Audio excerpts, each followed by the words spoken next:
I have prepared a PowerPoint for you so that I don't normally use PowerPoints. I just talk to everybody, and I'm very confident that I always get everybody's attention.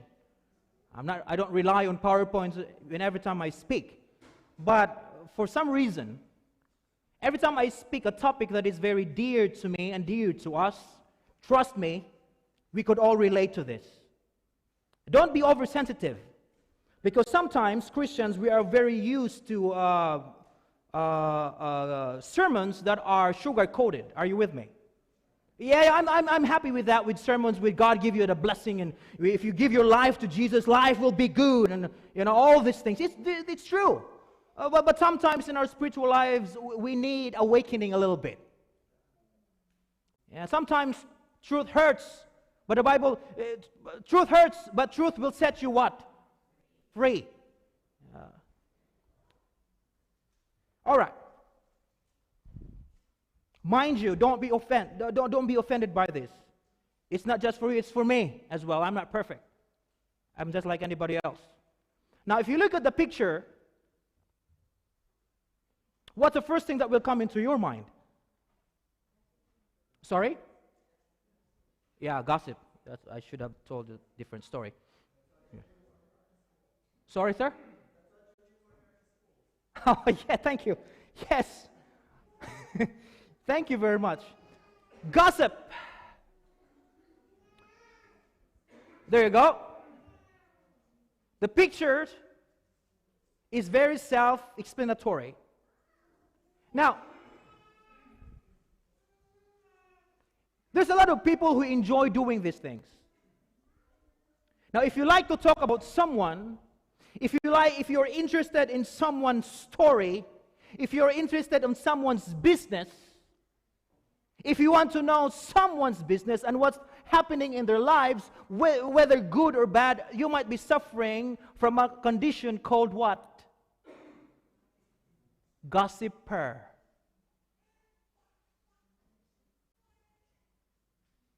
Sorry? My wife is starting to gossip.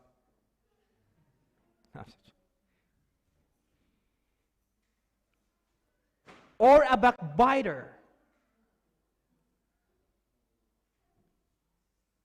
Backbite means to say mean or spiteful things about a person, such as someone who is not present. Now let me ask you, have you tried talking about someone who is not present? Can you raise your hand? No, you don't have to raise your hand.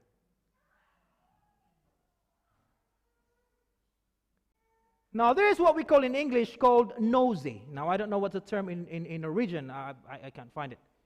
It's nosy, meaning too interested in what other people are doing and wanting to discover too much about them. Is there a terminology for that in Norwegian? A what? Yeah. Something like that. Now, looking at that picture, which one are you? Are you the top one or the bottom one? Are you the one who is being gossiped about, or you are the one who likes to know things? Mind other people's business. Minding other people's business. What is gossip? Now, I cannot see my own PowerPoint, it's too small. Casual or unconstrained conversation or reports about other people, typically involving details that are not confirmed as being true. Now stay with me. Stay with me. Now, gospel and gossip come from the same root word. You might ask, is there a root word for gossip? Yes. Gospel and gossip come from the same root word, what?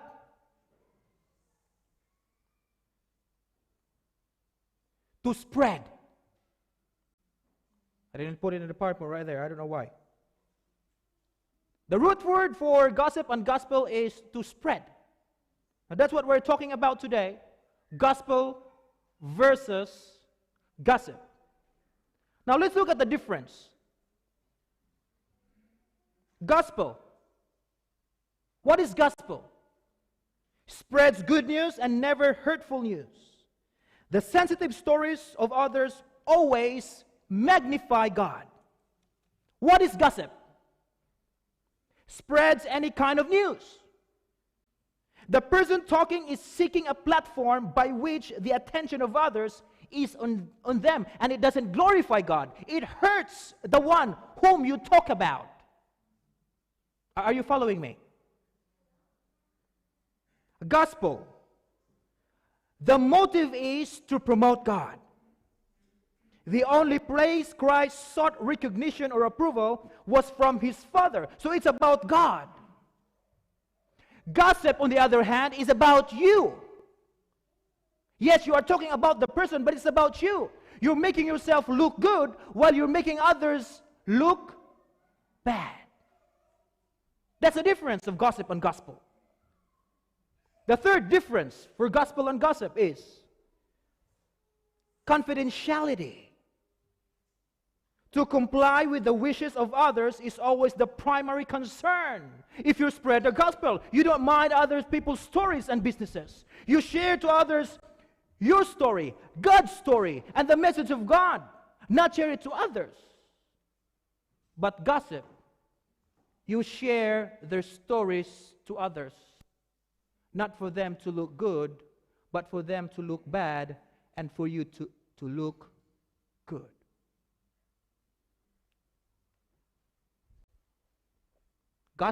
Gossip is a powerful thing. Don't you ever underestimate the power of gossip.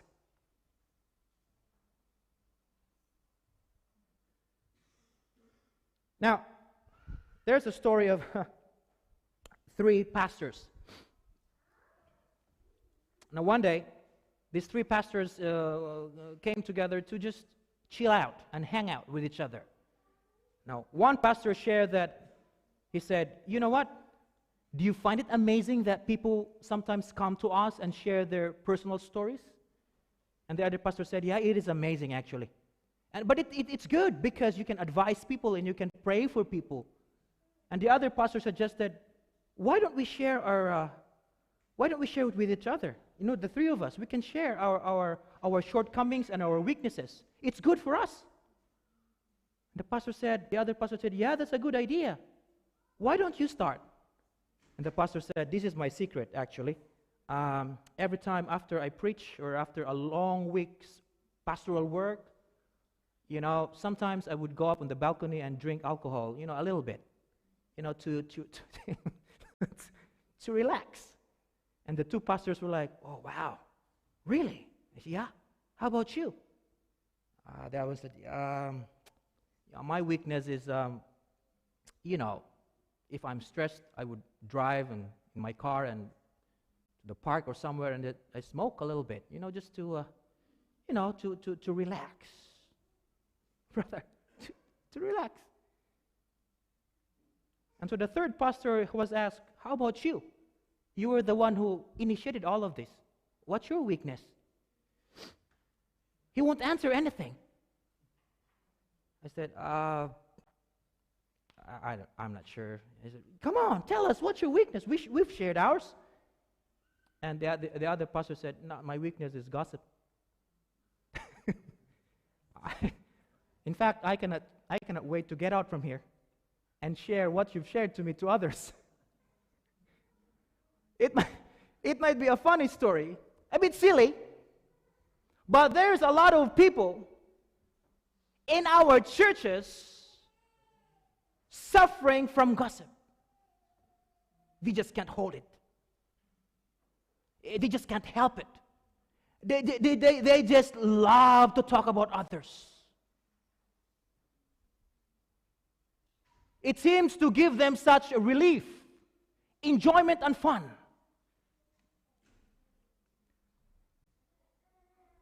See? To spread. Now, if you look at the picture there, I I cannot find a better picture. I got that from the COVID-19 posters. Why? Yeah, it's the same thing. Because gossip spreads like virus. Are you with me? Gossip spreads like a virus. Very fast. In fact, it spreads like fire.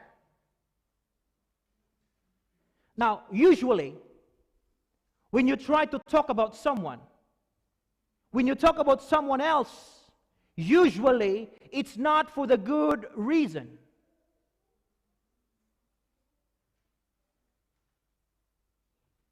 Especially when you whisper it. John, you know what? Come here. Now, according to the study, this is true, according to the study of the experts, everything that is whispered, 90% of people will believe it. I don't know why. Every time they, come here, you know what? Did you see that girl? You know, I heard. 90% of people, every time you whisper a thing, they will believe it. So now if you want your story to be true, and if you want people to believe, you whisper it.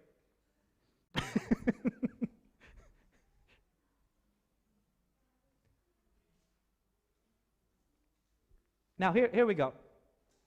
The fact is, whether it's true or not, it's none of your business. What? It's none of your business. Exodus chapter 20, verse 16. What does it say? Thou shalt not bear false witness against thy neighbor. Exodus chapter 20, verse 16, the same thing. Exodus chapter 23, verses 1 to 3, it says, you shall not bear a false report. Do not join your hand with a wicked man to be a malicious witness. You shall not follow the masses in doing evil, nor shall you testify in a dispute, so as to turn aside after a multitude in order to pervert justice. Nor shall you be partial to a poor man in his dispute.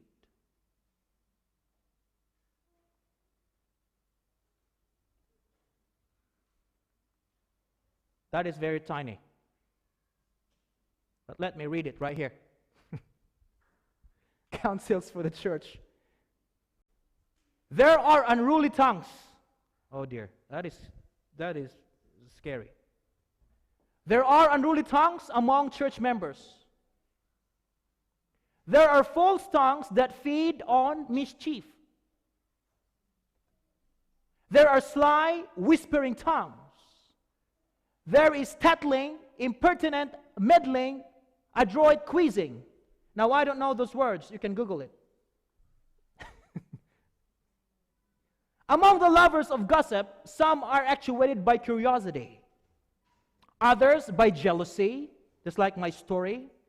Many by hatred against those through whom God has spoken to reprove them. All these discordant elements are at work. Some conceal their real sentiments, while others are eager to publish all they know, or even suspect of evil against another. And that's what Ellen G. White says, all these people are present in our churches.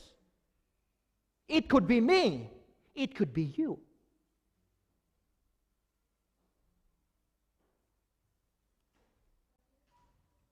Look at that.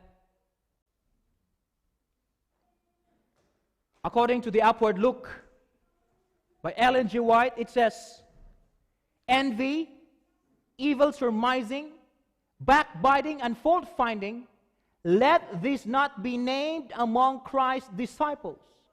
These things are the cause of the present feebleness of the church. We've been traveling around in our missionary work. It's been I don't know how many years now? I don't know. 17 years traveling in different countries as missionaries. And every time we hear a church almost falling apart, someone didn't come to church any longer. They stopped coming to church, stopped attending church activities, social activities, and all church activities. They just stopped. 90% of the reasons we've heard Hannah and I, it's because of what? Gossip. Someone spread something about them which is not true.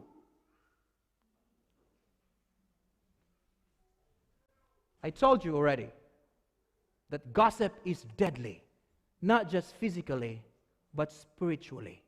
Now, to add insult, not to add insult, but to add to my story, I was looking at the, YouTube once, and then on Facebook once.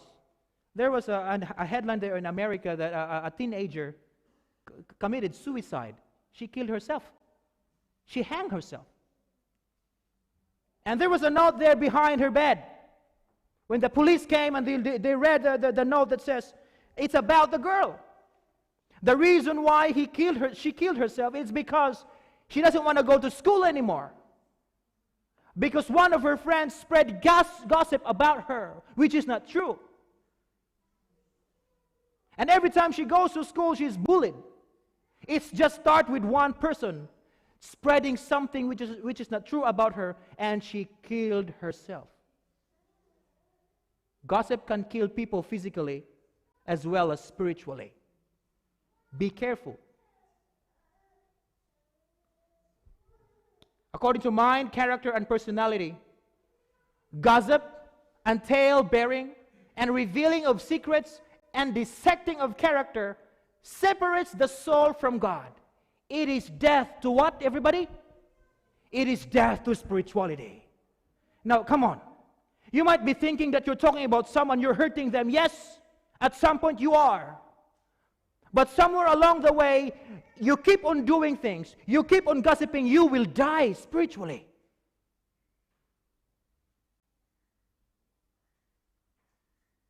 It feebles the church.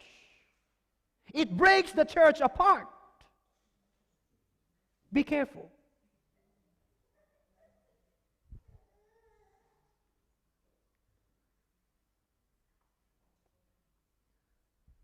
According to Hope Mueller, if someone persists and the talk turns derogatory, it reflects more on the person doing the talking than the person of whom they are speaking. If someone spends all of their time bad-mouthing other people or a certain person, it is usually out of their own insecurity or other internal issues. Are you with me? If someone talks about you, it's not because something is wrong with you. It's because something is wrong with them. Now, in the Philippines, I grew up in a... my father was a pastor, actually. He's retired now. But he started his ministry in a remote place, somewhere in the Philippines, in southern Leyte. Now, I don't know if you remember this fruit called santol. Now, I don't know the English scientific name for santol. Santolotific, no, it's not. I don't know. It's a fruit in the Philippines that only grows in the Philippines, and it's a nice fruit. It's small and big, but inside there is a 3 or 4 seeds, which is they are very cottony. Is that the right word? And it's very sweet. And sometimes it's very difficult to pick because the santol tree is very high. You know, I tried climbing once and I fell off, but that's a different story and a different sermon. And so what people do is, we sometimes use our slippers. Jeff, have you done it before? You know, and we'll throw the santol tree. Not because we're angry at the santol, because we want the fruit to fall off from the tree. We throw rocks and stones and everything that we could find. Because the tree is filled with fruit. Maybe the reason why some people are attacking you and talking about you is because they're jealous about you. Because you have a lot of fruit and they don't have a fruit. So if someone talks about you, ignore it. It's not your problem, it's theirs. You just want your fruit. That's what it says. Luke 6:15. Out of the abundance of the heart, the mouth what? The mouth speaks. Be careful. If your heart is right, your mouth will speak right. Matthew 12:34, for out of the abundance of the heart the mouth speaks. So if people talks about you, something is wrong with their heart, not yours.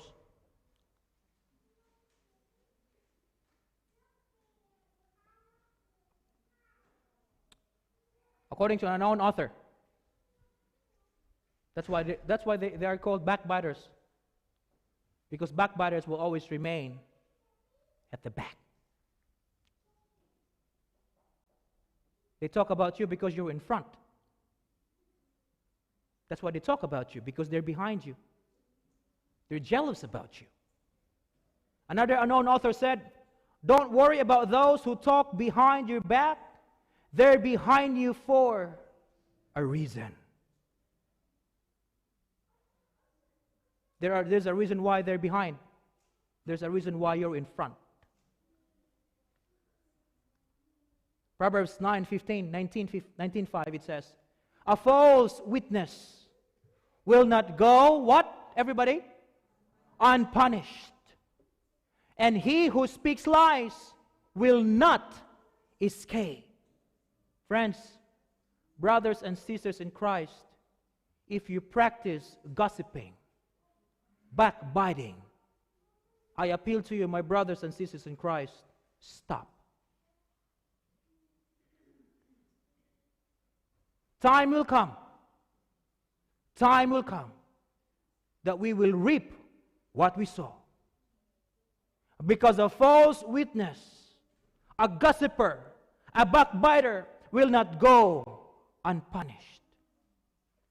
Listen to this. I want you to look and ponder upon these words right here. If that first verse doesn't sink in, I hope it will. This will. Matthew 12:36 and 37, I tell you, on the day of judgment, people will give account for every careless word they speak. For by your words you will be what? Justified, and by your words you will be condemned. So be careful of the words that will come out from your mouth, because you will be judged and condemned by the words that came out of your mouth. Speak words of love. Speak words of wisdom. Speak words of encouragement. Speak words that will lift others up, not bring others down. Speak words that will bring people together, not words that will separate people away, apart. Now, in this church right here, we are very diverse. I'm from the Philippines. People are from different countries. But we could still experience unity despite diversity, as long as we continue to respect each other, as long as we continue to spread love, not gossip. I'm almost done, actually. I don't preach long sermons.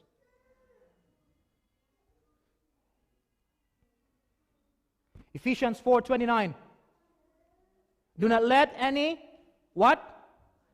Unwholesome talk come out of your, but only what is helpful for building others up according to their needs, that it may benefit those who listen.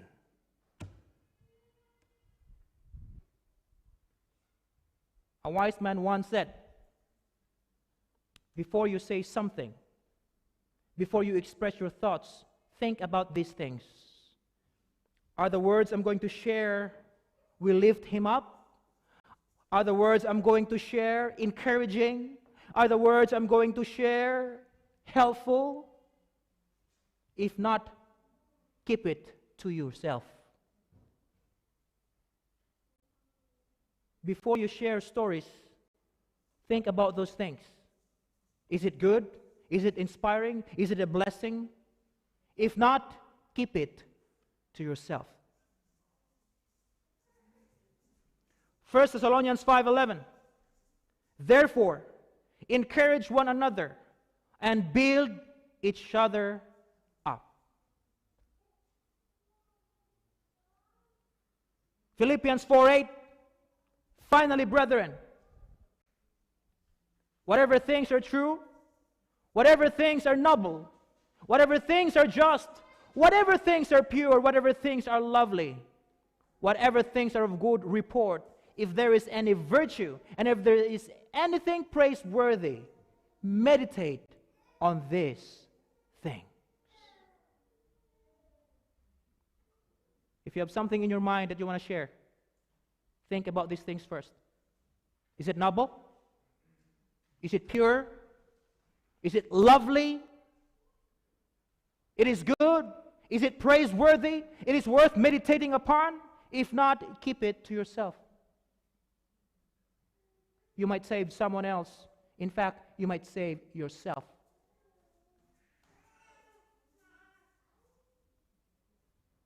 Brothers and sisters in Christ, mind your own business.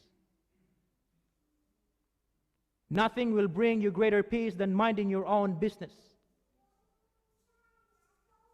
Yes, we should mind our own business, but when it comes to spreading the gospel, when it comes to sharing Christ, when it comes to sharing the love of God, what is that? As professed Seventh-day Adventist Christians, what is it? It's everybody's business. Are you with me? The only time that we will mind others' business when it comes to sharing Jesus, it's not just my business as minister, it's everybody's business. Matthew 24:14, and this gospel of the kingdom will be preached in the whole world as a testimony to all nations. And then the end will what? The end will come. So brothers and sisters in Christ, Mark 16:15, and he said to them, go into all the world and proclaim the gospel to the whole creation. This is what you should be spreading about. Not your neighbor, not your classmate, not your friend. Share Jesus. Share the gospel. Lastly, friends, let me finish by saying this. Let me finish by saying this. Friends, as professed Christians, Seventh-day Adventist Christians, spread the gospel, not God. God bless you all. I'm not done, I forgot. We have to sing.